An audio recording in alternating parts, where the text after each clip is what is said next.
असं ऐकणारे सर्व भाविक भक्त यांच्या चरणी नतमस्तक होऊन सेवेला प्रारंभ।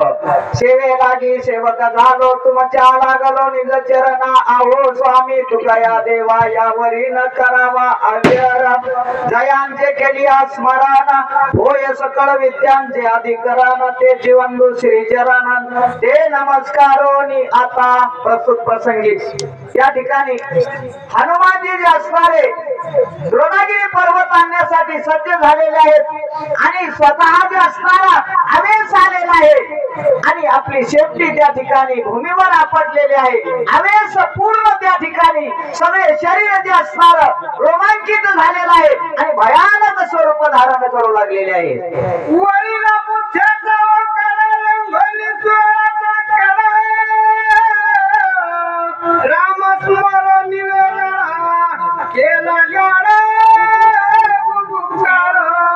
हनुमानजीने जे असणारे सुरेला पर्वतावर गेलेले आहेत आपल्या शेपटीचा जो असणारा आकडा जे असणारे केलेला आहे सर्व अंग रोमांचित झालेला आहे आणि कुठलंही कार्य करीत असताना प्रभूच्या नामाच्या साह्याने जर जे असणार कार्य जर केलं तर ते कार्य सिद्धीला जात असतं। म्हणून प्रभू देवाचं जे असणार साक्षी ना देवापेक्षा त्याचं नाम जे असणार श्रेष्ठ आहे। म्हणून हनुमानजीने जे असणार प्रभू रामचंद्राच्या नामाचा उपकार केलेला आहे। नाम बरोबर असलं तर कार्य त्या ठिकाणी सिद्धीला जात असतं।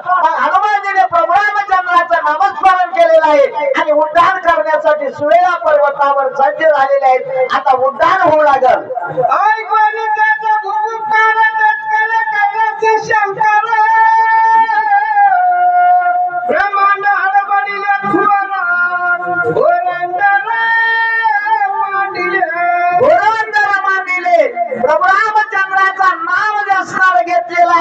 आणि त्या ठिकाणी उड्डाण करू लागलेले आहेत। उड्डाणाची स्थिती एवढी भयंकर आहे की ज्या भगवान शंकर